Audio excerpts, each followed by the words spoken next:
Y quiero que piensen, ¿dónde está la conexión entre las 7 cartas y lo que está aquí en el capítulo 4?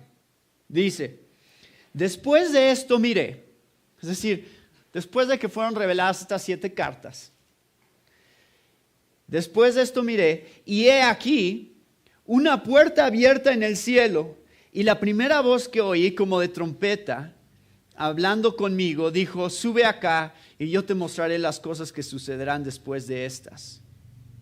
Y al instante yo estaba en el Espíritu, y he aquí un trono establecido en el cielo, y en el trono uno sentado, y el aspecto del que estaba sentado era semejante a piedra de jaspe y de cornalina, y había alrededor del trono un arco iris semejante en aspecto a la esmeralda, y alrededor del trono había 24 tronos, y vi sentados en los tronos a 24 ancianos vestidos de ropas blancas, con coronas de oro en sus cabezas, y del trono salían relámpagos y truenos y voces.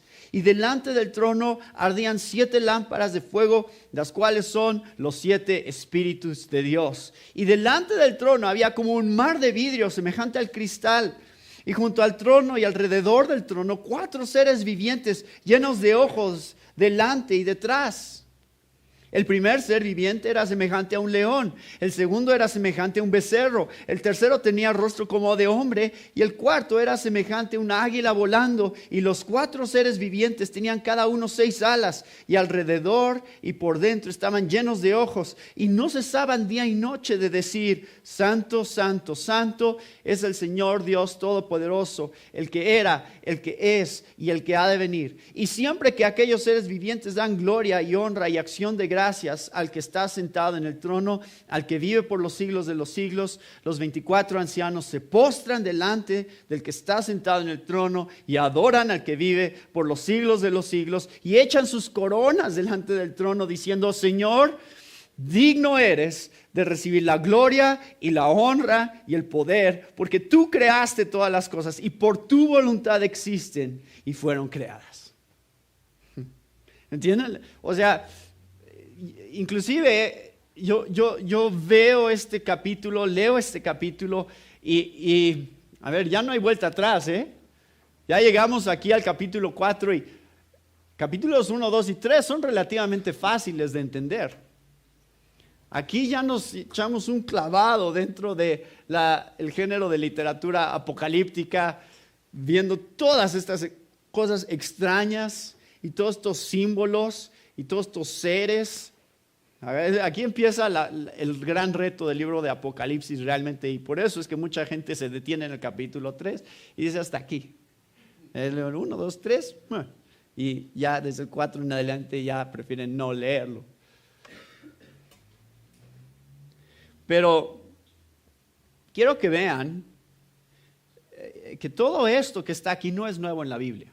Y ya vieron un pasaje el domingo pasado, Isaías 6, que tenía unas descripciones muy parecidas. Pero quiero que piensen en relación a todas las verdades que hay en este mundo. Se pueden describir de varias maneras, ¿no es cierto? Si tú eres científico, tú vas a describir la información de una cierta manera, con hechos y con experimentos y con fórmulas. Y si eres poeta, vas a tratar de buscar maneras en que rimen las cosas y palabras elegantes y sinónimos y homónimos y todo este tipo de cosas que te permiten jugar con el lenguaje. Y en este caso, estas visiones que son parecidas a las de Daniel, que son símbolos, es otra manera de comunicar verdades. Entonces, estas verdades se han comunicado de diferentes maneras en otras partes de la Biblia. Y quiero mostrárselas, aunque muchas de ellas también son apocalípticas, pero todos estos símbolos reflejan unas verdades muy concretas para nosotros.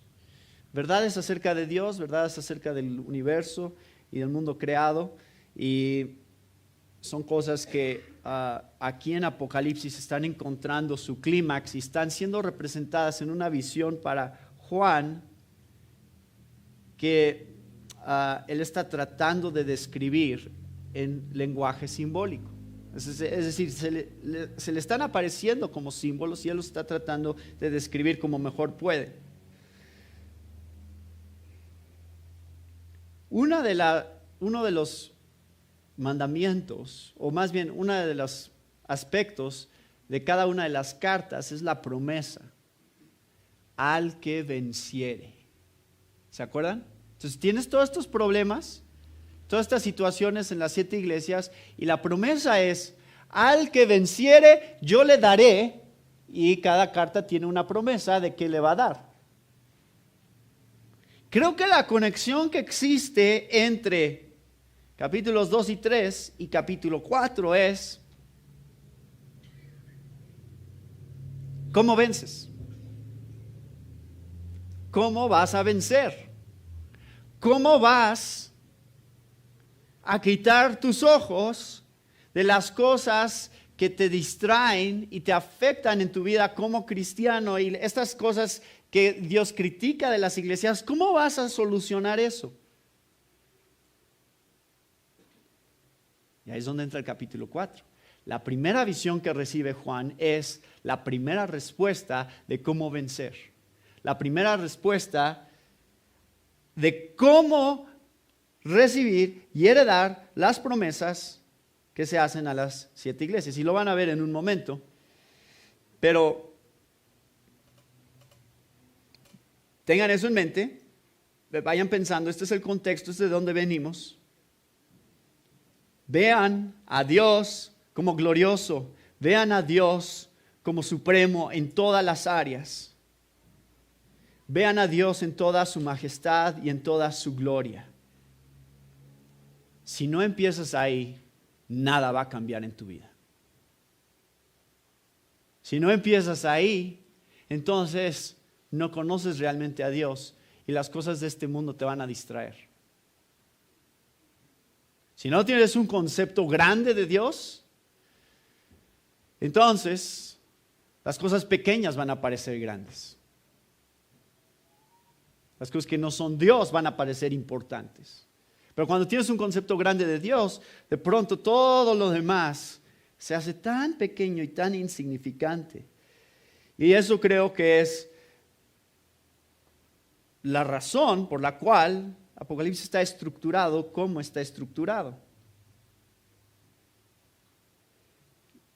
Hay 2 problemas esenciales con el ser humano, ¿no es cierto? En la Biblia hay 2 problemas con el ser humano. Es, por un lado, nuestro orgullo, y por otro lado, nuestra incredulidad. Y el Evangelio trata con eso. Y el Evangelio trata con eso mostrándonos a Dios primeramente. Es decir, nuestro orgullo tiene que ver con pensar demasiado sobre nosotros mismos. O sea, cuando hay orgullo en tu vida es porque crees demasiado sobre ti. Sientes que eres más de lo que realmente eres. Y por otro lado, tu incredulidad es una visión pequeña de Dios. Nuestra incredulidad, la raíz de nuestra incredulidad está en tener una visión pequeña de Dios, el no entender qué tan grande realmente es Dios. ¿Cómo se solucionan ambas cosas? Teniendo una visión completa de quién es Dios, en su majestad, en toda su gloria, ¿qué va a pasar? Vas a entender qué tan pequeño eres tú y qué tan grande es Dios. Y eso va a contrarrestar tu orgullo y va a fortalecerte en tu fe y va a minimizar tu incredulidad. Así es como funciona en la vida cristiana. Por eso es que este capítulo es tan importante.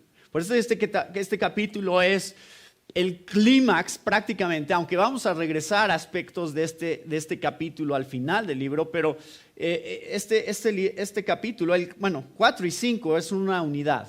Lo que vamos a ver el próximo domingo va en conjunto con el capítulo 4 realmente, nada más que lo estamos dividiendo en 2 partes y vamos a ver el capítulo 5 el próximo domingo. Pero esto yo diría que es el clímax del libro, este es el punto de partida para todo lo que viene. Y el capítulo 4 comienza el segundo ciclo de visiones del libro. El segundo ciclo de visiones de 7 que hay. Entonces el capítulo 4 y 5 constituyen la segunda visión o el segundo ciclo de visiones. El primer ciclo de visiones es 1 al 3, el segundo ciclo de visiones es 4 y 5. Y va a haber 7 ciclos a lo largo de todo el libro que vamos a estar viendo. Entonces esto inaugura esta nueva etapa de las revelaciones que está recibiendo Juan.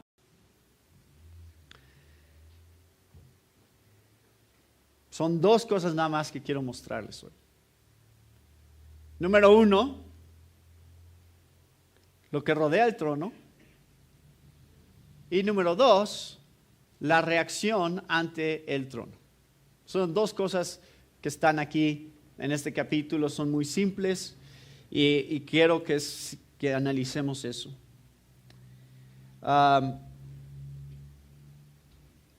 Esto que va a recibir Juan es una realidad espiritual, una realidad de símbolos que va a recibir Juan, pero que comunican una realidad espiritual final y absoluta acerca de Dios. Y aquí, después de esto miré y aquí una puerta abierta en el cielo. Esta es la tercera puerta mencionada en el libro de Apocalipsis. Ya vimos una en el primer capítulo y luego una puerta que Dios iba a cerrar en las cartas. Y ahora una puerta en el cielo que se abre para recibir a Juan. Y la primera voz que oí, como de trompeta, hablando conmigo, dijo: sube acá y yo te mostraré las cosas que sucederán después de estas. Una trompeta, oí una voz como de trompeta. ¿Les recuerda eso algo? ¿Ya escuchó Juan una voz de trompeta? Sí, capítulo 1, versículo 10. Oí detrás de mí una gran voz como de trompeta. ¿Y de quién era esa voz? De Jesús. Jesús era la voz como de trompeta. Entonces, si empezamos a ver dónde se conecta este versículo, se conecta con el capítulo 1, versículo 10, y significa que Jesús es el que está llamando a Juan a entrar dentro de una dimensión espiritual y ver realidades espirituales que son muy parecidas a las que vieron el domingo pasado en Isaías 6. Que algo parecido le sucedió a él. Y dice: yo te mostraré las cosas que sucederán después de estas. Ahora, ¿después de estas qué? Bueno, hemos estado viendo que el libro de Apocalipsis va a ser una serie de visiones que van desde la primera venida de Jesús hasta la segunda venida de Jesús. Entonces, después de estas, probablemente se refiere a después de lo que ha sido ya inaugurado en el reino de Cristo. Es decir, en su muerte y resurrección ya ha sido inaugurado el reino. Eso, a partir de este punto, ese es el tipo de cosas que están sucediendo. Entonces, creo que toda esta visión es una mezcla, no nada más de cosas pasadas y presentes, sino también futuras. No sabemos no sabemos cronológicamente exactamente a lo que corresponden. Creo que pertenecen a toda la era de la iglesia, desde que Jesús vino hasta que Jesús regrese. Y por eso es que empieza así esta sección del capítulo 4, es mostrándole lo que ya ha sido inaugurado en el reino de Dios y que va a ser consumado en su segunda venida. Todo esto son realidades espirituales acerca de Dios que quiere que Juan vea. Y al instante yo estaba en el Espíritu. Y he aquí un trono establecido en el cielo. Ahora, este trono es el centro del capítulo. Por eso puse aquí lo que rodea el trono. Van a tener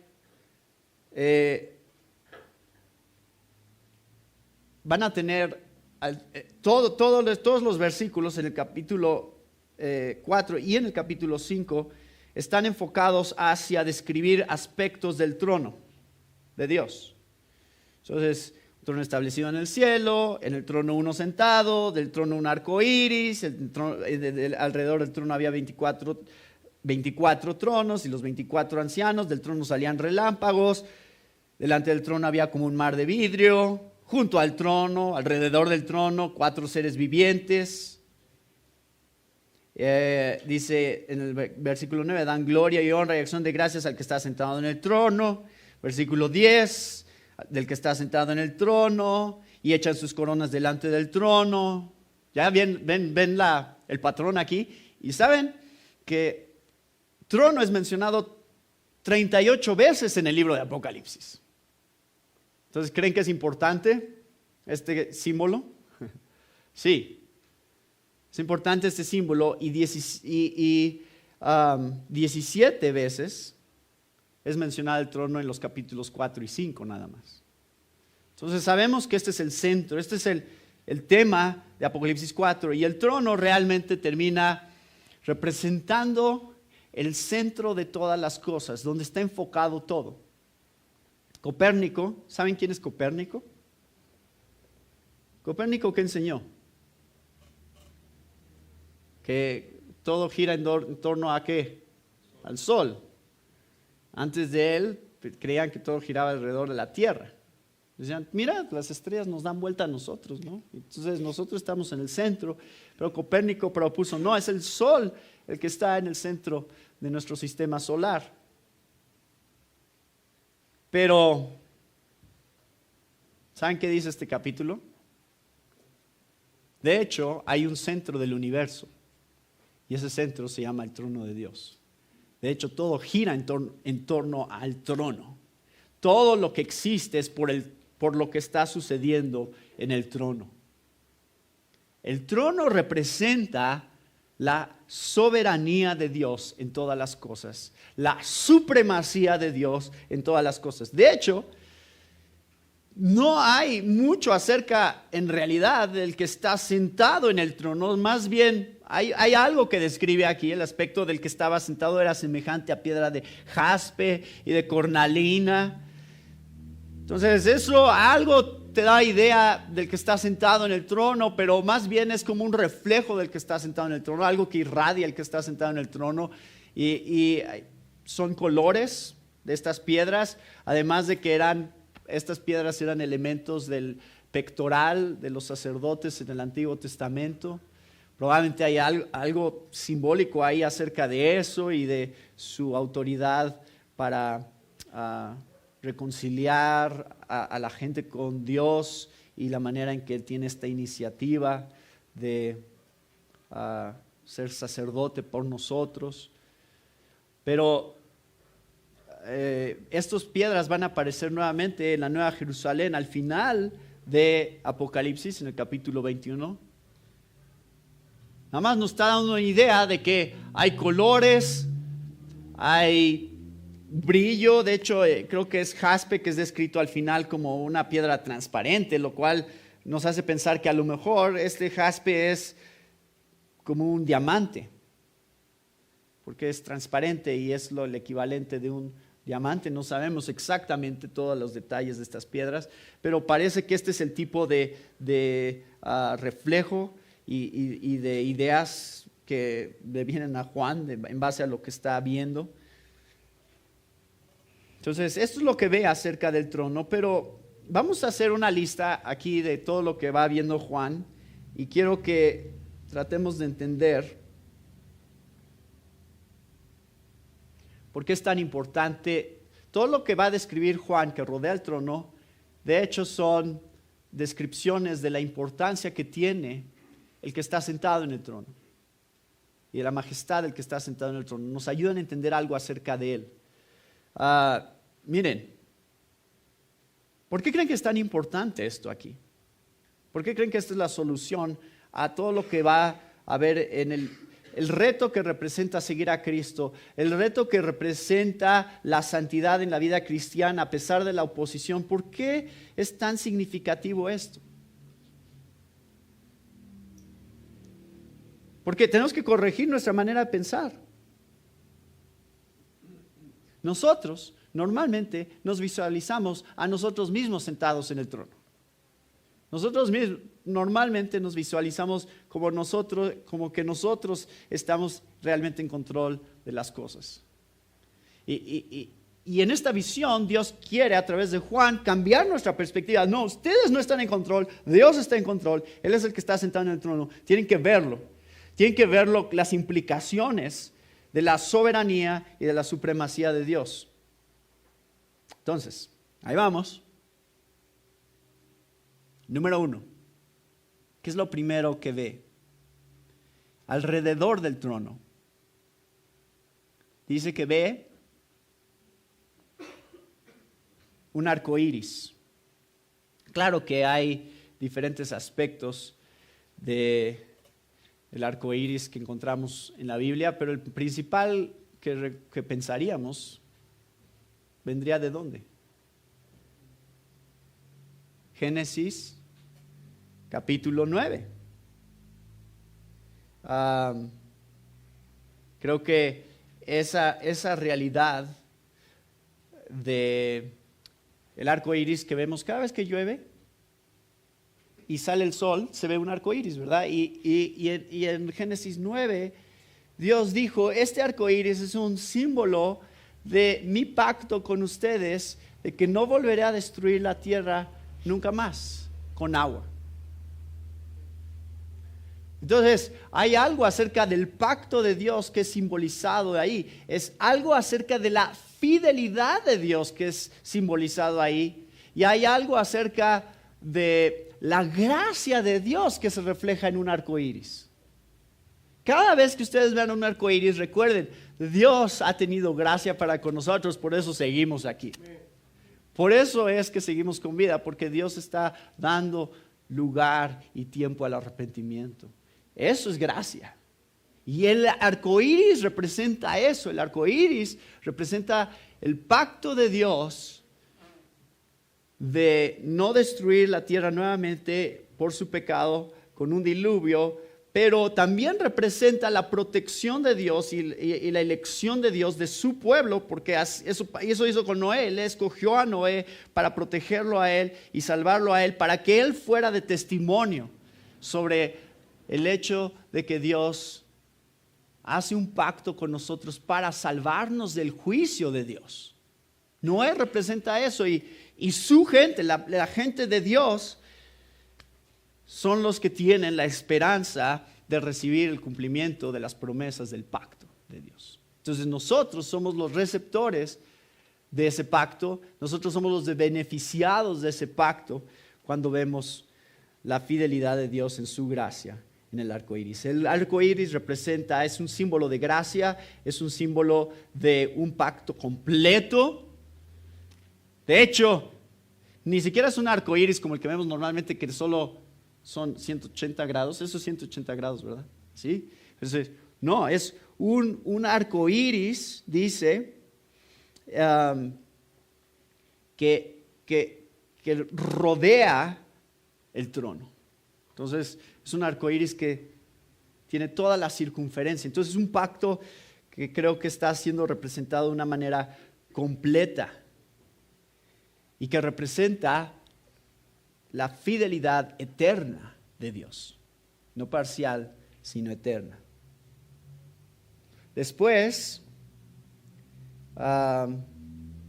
que describe, es un arco iris semejante en aspecto a la esmeralda.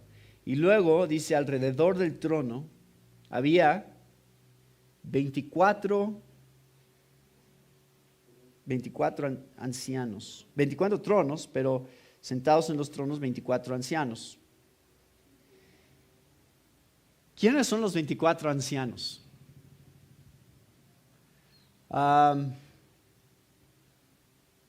Hay un poco de debate acerca de esto, no todos están completamente de acuerdo sobre quiénes son los 24 ancianos. Yo les voy a mostrar las conexiones que yo veo. Vamos a ir progresivamente aquí. O sea, acuérdense, el contexto inmediato es normalmente el que nos muestra primero El contexto inmediato interpreta el texto y después ya el contexto más lejano va a interpretar el texto. Entonces empezamos con el contexto inmediato. ¿Cómo los describe? ¿Cómo describe a los 24 ancianos? Dice, vestidos de, ¿qué? De ropas blancas. ¿Y qué tienen? Coronas de oro en sus cabezas.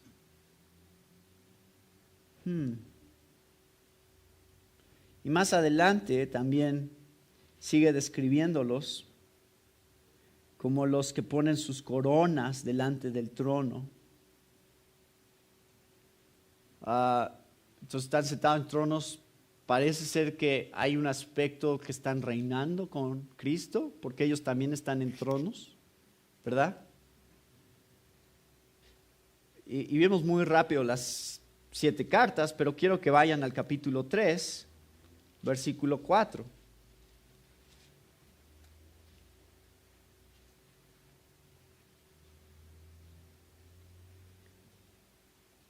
Tienes unas pocas personas en Sardis que no han manchado sus vestiduras y andarán conmigo ¿cómo? En vestiduras blancas. Ahí hay una pista. Parece ser que hay una promesa que de hecho ahora se está cumpliendo en Apocalipsis 4. Está diciendo Dios, sí, efectivamente, hay esta categoría de personas, la iglesia fiel, que está vestida en ropas blancas. Vean también capítulo 2, versículo 10. Que dice, no temas en nada lo que vas a padecer. Y aquí el diablo echará a algunos de vosotros en la cárcel para que seáis probados y tendréis tribulación por 10 días. Sé fiel hasta la muerte, es la iglesia fiel. Y yo te daré ¿qué? La corona de la vida. Entonces hay otra conexión aquí. Se les promete vestiduras blancas a los fieles y se les promete coronas. Vayan al capítulo 3, versículo 21. Al que venciere, le daré que se siente conmigo, ¿dónde? En mi trono, así como yo he vencido y me he sentado con mi Padre en su trono. Entonces hay un trono para aquellos que vencen también. Algo interesante está pasando aquí, ¿no creen? Está siendo descrito, estos 24 ancianos están siendo descritos de la misma manera en que los creyentes de las cartas son descritos como vencedores, como la iglesia fiel.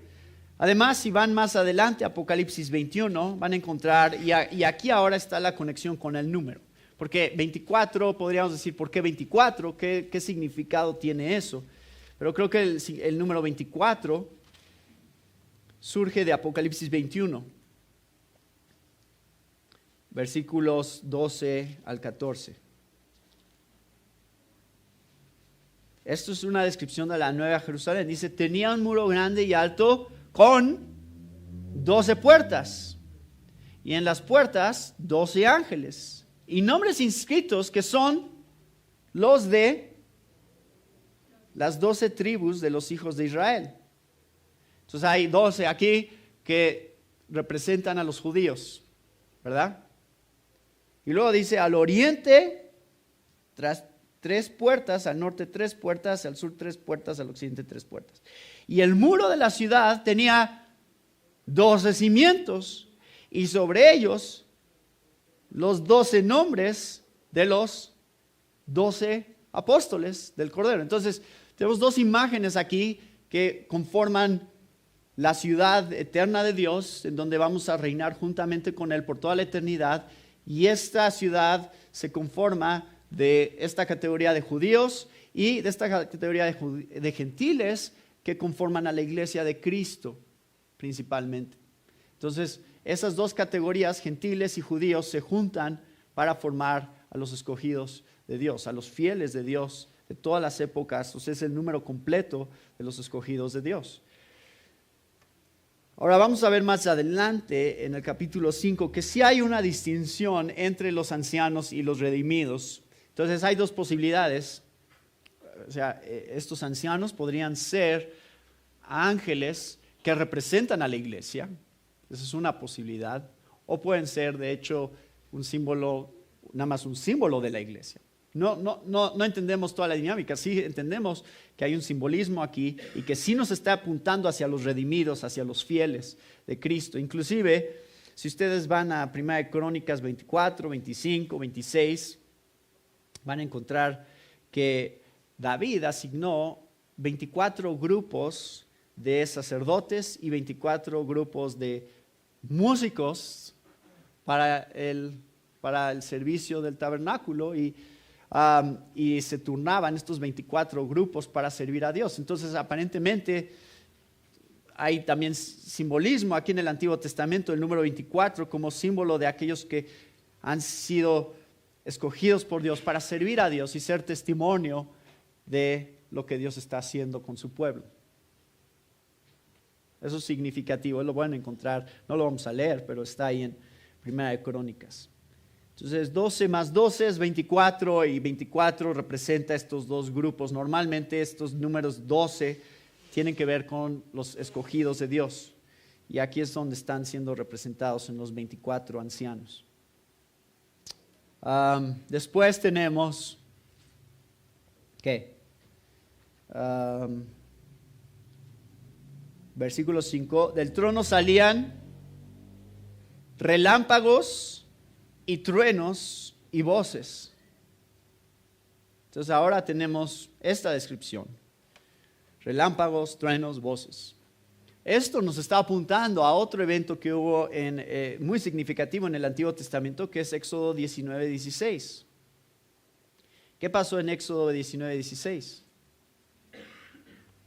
Dios le dio su ley a los judíos y en ese dar su ley a los judíos, en declarar cuál era su ley, esto es lo que se vivió en el monte de Sinaí: relámpagos, truenos y voces. Entonces la misma descripción surge aquí de lo que sucedió cuando Dios le dio su ley a los judíos, y creo que esto es lo que te está preparando para ver la descripción que va a venir más adelante acerca de Dios, santo, santo, santo. Esta descripción de santidad de Dios tiene que ver con la ley perfecta de Dios, que solo Él cumple y solo Él da. Y hay algo que está apuntando en esa dirección. Nos está diseñado, si conoces la historia del Antiguo Testamento, está diseñado para recordarte estos eventos, porque las descripciones son iguales.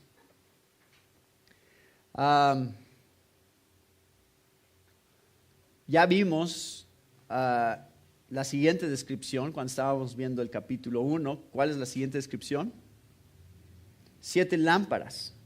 Delante del trono ardían 7 lámparas de fuego, las cuales son los 7 espíritus de Dios. ¿Qué dijimos que eran los 7 espíritus de Dios? ¿Qué representaban?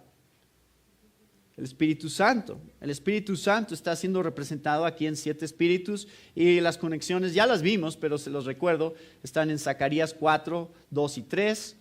No por espada, sino por mi espíritu, dice el Señor, es que van a ustedes reconstruir el templo. Y esto es hablando acerca de estas lámparas dentro del templo. Sino por mi espíritu, dice el Señor. Y lo interesante es que cuando leemos Isaías 11:2, encontramos que el espíritu de Dios es descrito de 7 maneras diferentes. Entonces, ya lo vimos, pero ahí tienen el pasaje para que lo puedan repasar si quieren. El Espíritu Santo, la obra del Espíritu Santo en su iglesia está siendo representada también delante del trono. Luego, ¿qué sigue? Mar de vidrio. Eso está extraño también, ¿no? O sea, hay un mar de vidrio semejante al cristal. ¿Qué significa eso? Bueno, vamos a ver nuevamente algunos puntos. Aquí está mal la cita, perdón. No es esa cita, no es Éxodo 1:1. No sé qué dice Éxodo 1:1, es algo acerca de la preparación de cómo va a aparecer Moisés. Esto lo hice hace ratito, los citas, entonces por eso no está bien. Pero en Apocalipsis, ¿qué encontramos acerca del mar? Vayan al capítulo 15, versículo 2.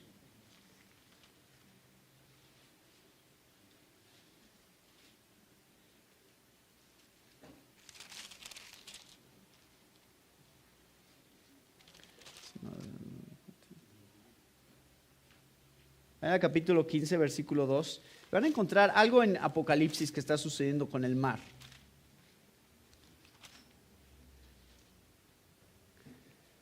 Vi también como un mar de vidrio, mezclado con fuego, y a los que habían alcanzado la victoria sobre la bestia y su imagen, y su marca y el número de su nombre, en pie sobre el mar de vidrio con las arpas de Dios. Ahora, ese es el mar de vidrio, o sea, este mar de vidrio va a volver a aparecer. Pero aquí en este contexto, lo que está diciéndonos acerca del mar de vidrio es que representa la victoria de los santos sobre el caos. O sea, el mar en la Biblia tiene el simbolismo de caos, de turbulencia, de juicio inclusive. Pero aquí está siendo descrito como algo en donde los santos están sobre el mar y están triunfando sobre la bestia y sobre su imagen. Es decir, todo el caos que ha causado esta persecución y esta tribulación, al final los santos se paran sobre él, y el mar que representa caos ahora ya no es caos, sino es un mar de cristal. Es decir, está apacible, llegó la calma, llegó la paz, porque Dios ha triunfado sobre del mal. Dios ha triunfado sobre del caos, sobre de la rebeldía contra él. Y hay una conexión que quiero que vean, que está en el versículo 3, dice, y cantan, ¿qué? El cántico de Moisés, siervo de Dios, y el cántico de Cordero. Ahora sí, bueno, por eso está mal la cita, pero es Éxodo. Si es Éxodo, ¿qué pasó en Éxodo? ¿Qué significa Éxodo? Salida. Y cuando salieron los judíos de Egipto, ¿qué pasó? Cruzaron un mar. Dios abrió el mar para sus escogidos, para que cruzaran el mar y escaparan de aquellos que los estaban persiguiendo. Y cuando terminaron de cruzar el mar, ¿qué pasó con los que lo estaban persiguiendo? Se cerró el mar sobre ellos, el juicio de Dios cayó sobre los enemigos de Dios. Y entonces, ¿qué cantaron cuando terminó? Cuando ya estaban a salvo, ¿qué cantaron? El cántico de Moisés. Eso es lo que cantaron los judíos después de que el mar se cerró. Entonces, ¿para qué está diseñado aquí? Para hacer en sus mentes, si conocen las historias del Antiguo Testamento, para recordarles qué es lo que llevó a los judíos al cántico de Moisés. La victoria de Dios sobre el mal, sobre el caos, sobre la tribulación de sus hijos. Este mar de cristal que está delante del trono representa la victoria de Dios sobre el mal, la justicia de Dios ahora. Y nada más para confirmar esto, quiero que vean en el capítulo 13. Porque esto es lo que viene antes en Apocalipsis, que nos describe cómo el mar se conecta con la opresión a los hijos de Dios. Capítulo 13, versículo 1, me paré sobre la arena del mar y vi subir del mar, ¿qué? Una bestia que tenía 7 cabezas y 10 cuernos, y en sus cuernos 10 diademas, y sobre sus cabezas un hombre blasfemo.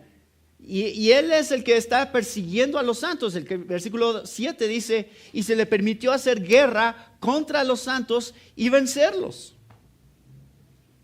También se le dio autoridad sobre toda tribu, pueblo, lengua y nación. Entonces, ven cómo del mar surge la oposición hacia los escogidos de Dios. El mar representa eso, el mar representa el caos que va a haber sobre la tierra, la tribulación que va a haber sobre la tierra. Entonces, antes de llegar a eso, dice Dios, le voy a enseñar a Juan, todo va a estar bien. van a venir unas cosas bastante severas, bastante dramáticas, inclusive en relación a los escogidos, lo que van a sufrir. Pero al final sepan que delante del trono hay un mar de vidrio semejante al cristal. Es decir, eso también pasará. La justicia de Dios se hará presente en toda la tierra. Y ese mar se convierte en un río al final. Pero bueno, vamos a llegar a eso después, no se preocupen. Entonces, el pasaje de Éxodo es el pasaje del Cántico de Moisés. Búsquenlo. No les digo cuál es, porque no sé cuál es. 15.1. Ahí está, 15.1. ¿Qué sigue en las descripciones?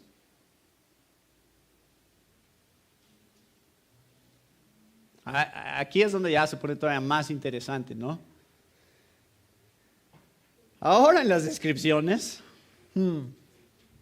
hay 4 seres vivientes y estos 4 seres vivientes están rarísimos. O sea, suena como lo que verías en una pesadilla, más bien. O sea, no sé, esta de tener ojos en todas partes, suena muy, muy extraño. Pero recuerden, esto es lenguaje apocalíptico, esto es lenguaje simbólico. Esto está diseñado para decirnos realidades acerca de Dios.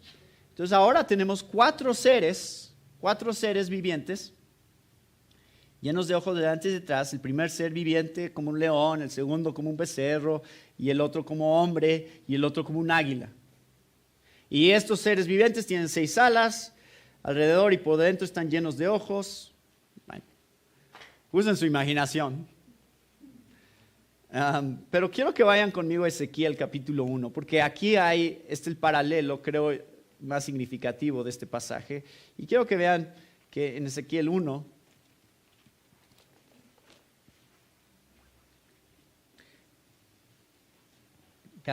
versículos 5 al 10, encontramos una descripción muy parecida.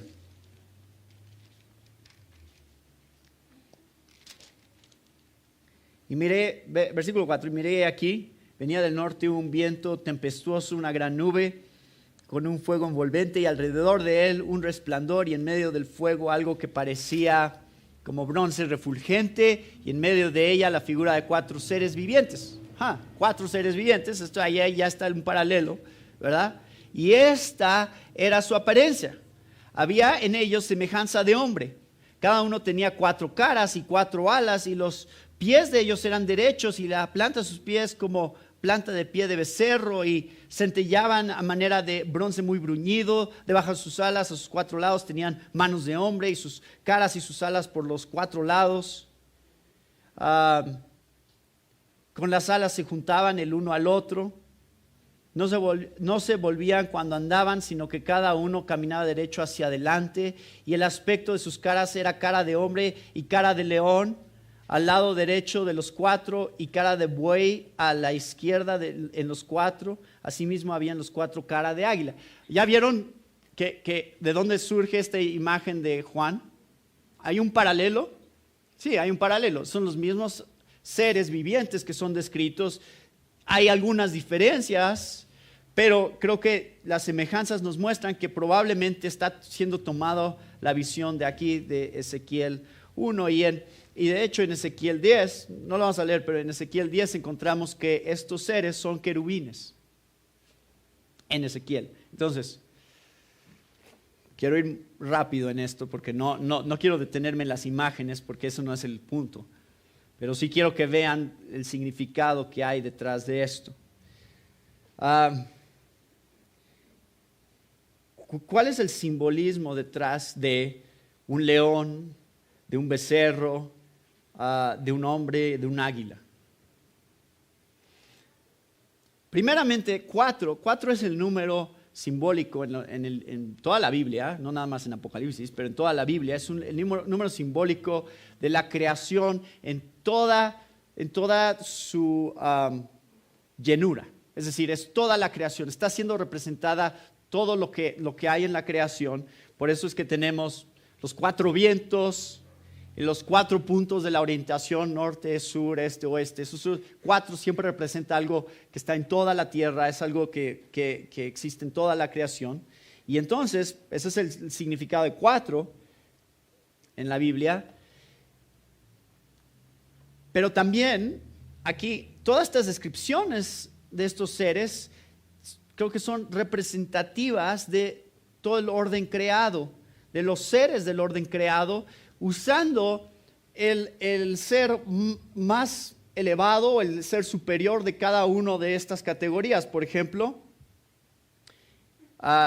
el león como el ser representativo de todos los animales salvajes, el becerro como el ser más representativo de todos los animales domesticables, el ser humano como el ser más representativo de todos los seres inteligentes y con razonamiento,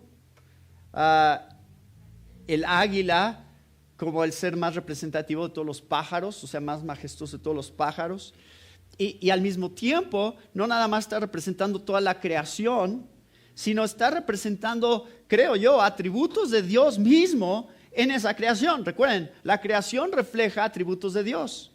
Y entonces el león representa poder y nobleza, el becerro representa fidelidad y fuerza, el hombre representa inteligencia y sabiduría, el águila representa soberanía y majestad. O sea, hay esas cualidades, esos atributos en cada uno de estos animales que están diseñados para reflejar aspectos de Dios. Y todos estos ojos delante y detrás están diseñados para representar la omnisciencia y la omnipresencia de Dios en toda su creación.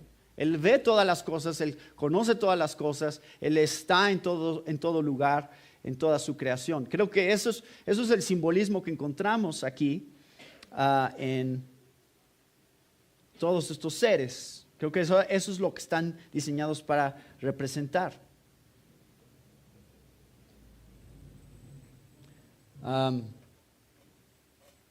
Entonces, empiezan a tener un panorama de qué está pasando. Todo esto gira en torno de ¿qué? Del trono. Es como si a Juan se le ha dado una oportunidad de ver qué tan supremo es Dios, qué tan final es su soberanía sobre todas las cosas. Yo me acuerdo que yo crecí viendo una película que se llamaba El Mago de Oz. De hecho es una película de los 50, creo. O sea, pero no, yo no soy de los 50, pero sí veía esa película de niño. Y me acuerdo que al final de la película están tratando de conocer al Mago de Oz y están en este camino amarillo. Saben a lo que me refiero los que conocen la historia.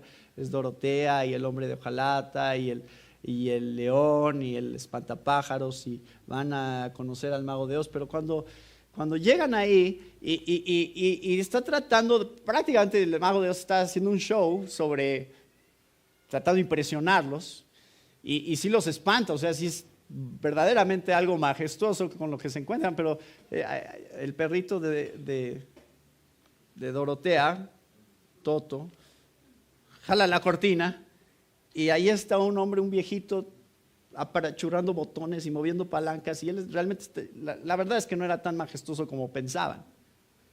Y se desilusionan un poco y dicen, ese es el Mago de Dios. No, pues, tanto para esto.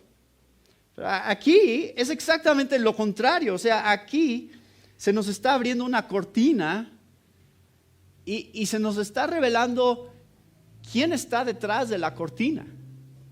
Pero en lugar de que la imagen sea más pequeña de lo que pensabas, la imagen va a ser mucho más grande y majestuosa de lo que pensabas. Esa es la realidad acerca de Dios. Juan está viendo una realidad, se le está dando la oportunidad de tener un vistazo a una realidad que normalmente no conocemos, no entendemos acerca de Dios.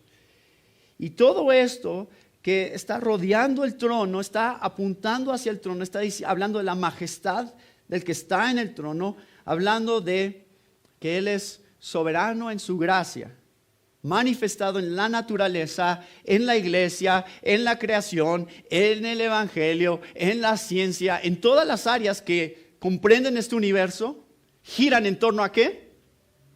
Al trono. Ahí están. Los 24 ancianos son la iglesia o representan la iglesia. Está la naturaleza, está la creación siendo representada en los 4 seres vivientes. Está el mar de cristal siendo representando las circunstancias que parecen no funcionar como deberían de funcionar en la tierra, pero Dios está en control de eso también.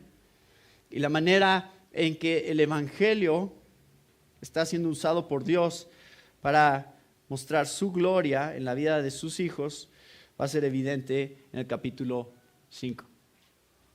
No llegamos ahí todavía a la parte del evangelio. El capítulo 4 nos muestra la supremacía de Dios o la manera en que alabamos a Dios por su creación, o sea, a Dios como creador, a Dios como soberano.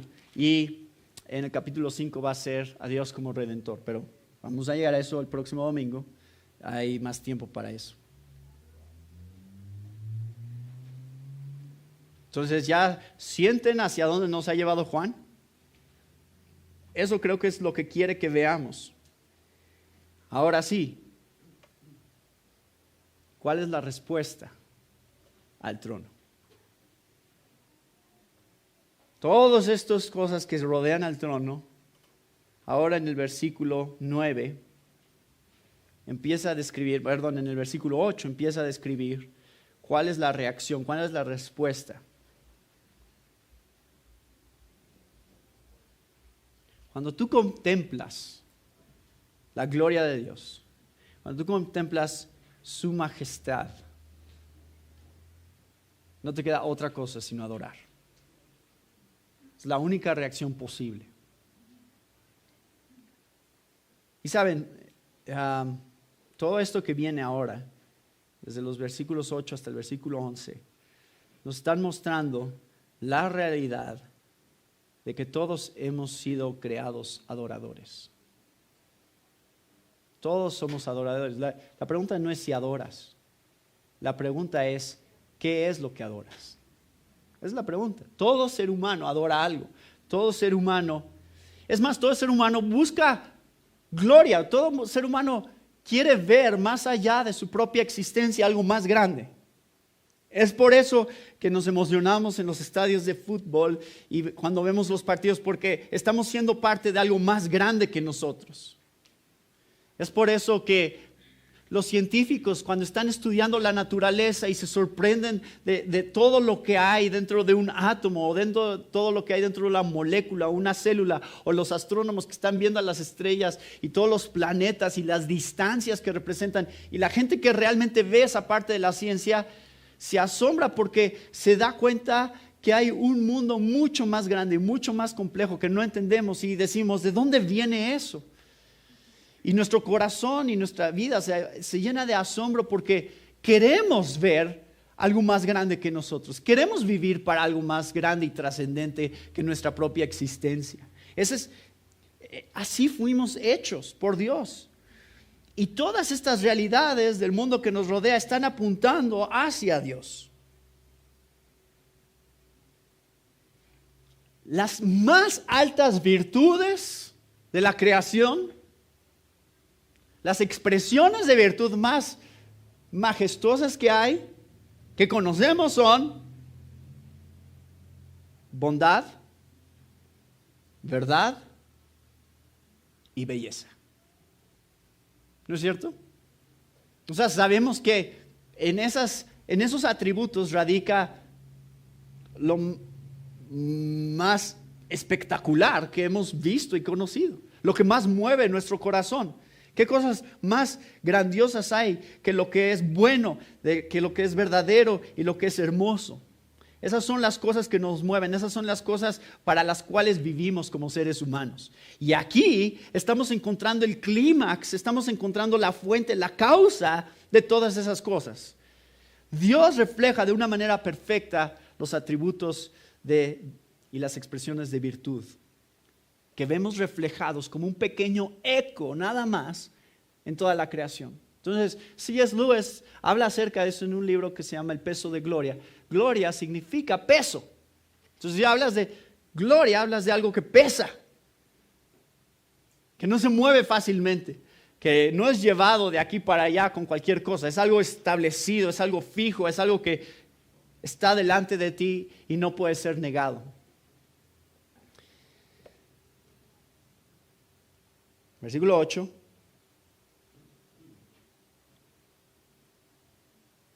Todos estos seres vivientes no cesaban día y noche de decir: Santo, santo, santo es el Señor Dios Todopoderoso, el que era, el que es y el que ha de venir. Este es el primero de 5 cantos que aparecen en el capítulo 4 y el capítulo 5. Es el primero. Entonces, entre esto que estamos viendo aquí, todas las descripciones que vienen, encontramos adoración como una respuesta a la santidad, al poder y la eternidad de Dios. ¿Sí lo ven? Santo, santo, santo. Es el único atributo de Dios que se magnifica al repetirse 3 veces. Es la expresión máxima de este atributo. Se explica, o sea, es como ¿cómo se dice? Cuando dices santísimo. Es la expresión gramática de eso. Superlativo, ¿verdad? Santísimo. El equivalente en hebreo es repetir 3 veces algo. O sea, no te puedo decir qué tan santo es. Por eso lo digo 3 veces. Santo, santo, santo. El único atributo de Dios que se repite 3 veces en la Biblia. Nunca dice la Biblia Dios es amor, amor, amor, o misericordia, misericordia, misericordia. Pero santidad, cuando se trata de la santidad de Dios, eso se repite 3 veces, el atributo central de Dios aquí. Y estos seres contemplan su santidad, su poder, dicen, es el Señor Dios Todopoderoso, y también hablan de su eternidad, el que era, el que es y el que ha de venir. Esos atributos de Dios solitos merecen nuestra adoración. Si tú reconoces a Dios en toda su gloria, y esto es lo que resumimos como gloria. Si tú quieres hablar de la gloria de Dios, la gloria es una manera de resumir sus atributos. Ves sus atributos y verás su gloria. Eso es como funciona en la Biblia la descripción de la gloria de Dios. Vean lo que dice 1 Timoteo, capítulo 6, versículo 16. El único que tiene inmortalidad y habita en luz inaccesible, a quien ningún hombre ha visto ni puede ver. A Él sea la honra y el dominio eterno. Y si quieren verlo en los Salmos, dice, Salmo 8.1, oh Señor, Señor nuestro, cuán glorioso es tu nombre en toda la tierra, que has desplegado tu gloria sobre los cielos. Entonces, ese es el énfasis del pasaje, está en la gloria de Dios, en sus atributos, y dice, y siempre que aquellos seres vivientes dan gloria y honra y acción de gracias al que está sentado en el trono, al que vive por los siglos de los siglos. Los 24 ancianos, aquí, ¿quiénes representan los 24 ancianos? La iglesia se postra delante del que está sentado en el trono, adora al que vive por los siglos de los siglos, echan sus coronas delante del trono, diciendo, Señor, digno eres de recibir la gloria y la honra y el poder. ¿Por qué? Porque tú creaste todas las cosas, tú eres el dueño, tú eres la causa final de todo lo que existe. O sea, tú eres la fuente de toda realidad. No hay una realidad más grande que tu existencia. ¿Tú crees que esto es real? Esto no es real. Esto es el resultado de una realidad más grande que nosotros, que se llama Dios. Dios es la causa final y eterna de todo lo que existe. Están reconociendo su soberanía creativa.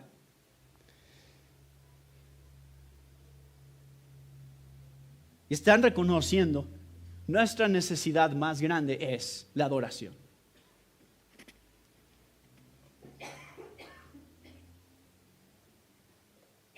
¿Quieren entender de qué se trata todo?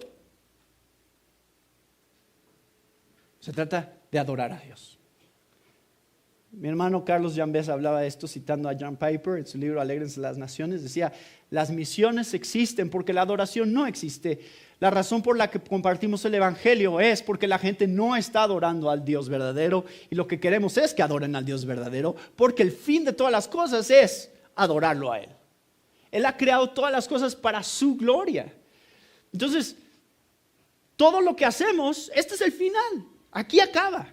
Esa es la meta. ¿Eres cristiano? ¿Por qué eres cristiano? Para adorar a Dios. Ya no llegamos más alto que eso.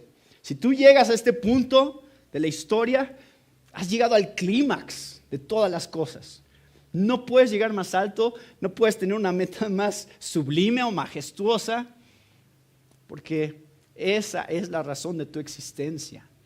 Y esa es la razón de todo lo que ha sido creado por Dios. Él es digno porque Él es la fuente de toda realidad. Por tu voluntad, tú hablaste y fue hecho. Tú eres creador, nosotros somos creación. ¿Quién va a reclamarle a Dios? ¿Quién va a decir, ¿por qué? ¿Por qué te tenemos que adorar a ti? ¿Por qué tenemos que rendirte culto a ti? ¿Por qué tenemos que adorarte a ti? ¿Quién va a decir eso? Tú eres creación. Dios decide tu propósito. Dios decide la razón de tu existencia, no tú. Y tú puedes adorar a Dios como su hijo redimido por Él. O puedes adorar a Dios en el juicio, o glorificar a Dios en el juicio de Dios sobre tu pecado. ¿Cuál de los dos va a ser? Aquellos que se rebelan a Dios también glorifican a Dios a través de la manera en que Dios los juzgará al final. Entonces, nuestra meta como cristianos es la adoración, primeramente por su santidad, por su poder, por su eternidad, por su gloria, pero la manera en que lo hacemos, y esto está aquí, en este pasaje implícito, es en humildad. Por eso se postran delante del trono, en humildad, en gozo y en confesión. Esa es la adoración. Tiene esos tres componentes. Nos humillamos delante de Dios, venimos delante de Dios diciendo, no merecemos estar delante de tu presencia, no merecemos estar aquí, pero tú nos has dado el privilegio de contemplar algo de tu gloria y ver algo de lo que eres tú, y por lo tanto nos llenamos de gozo al estar en comunión contigo y confesamos quién eres delante de todos. Esa es la razón por la cual existen estos cánticos. Aquí están los primeros dos. El próximo domingo vamos a ver otros tres, pero aquí están los primeros dos cantos de confesión. Santo, santo, santo es el Señor Dios Todopoderoso, el que era, el que es, el que ha de venir. Y número dos, Señor, digno eres de recibir la gloria y la honra y poder, porque tú creas todas las cosas y por tu voluntad existen y fueron creadas.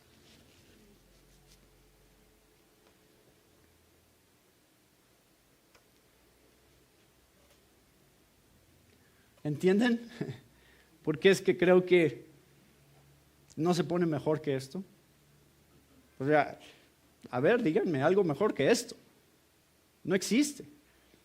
Ni en todo lo que conocemos en este mundo, ni en todo lo que hemos visto en el universo existe algo mejor de lo que estamos encontrando en este capítulo de Apocalipsis.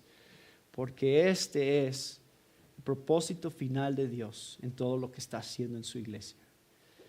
¿Y entienden por qué empieza aquí estas visiones que ahora, después de estos dos capítulos, 4 y 5, van a empezar a ponernos un panorama de tribulación y de aflicción y de pruebas? Pero está bien. ¿Por qué está bien? Porque Dios está en el trono. Por eso está bien. Ya nos afirmó eso, ya nos dijo, a ver, Dios está sentado en su trono, Él tiene el control de todas las cosas, Él sabe hacia dónde va todo. Así que ustedes pueden vivir su vida como cristianos en paz. Pueden tener paz en su corazón sabiendo que no hay nada por encima del trono de Dios. No hay nada de lo cual Dios no tenga el control, no hay nada que le sorprenda. ¿Cambia eso nuestra manera de vivir la vida cristiana?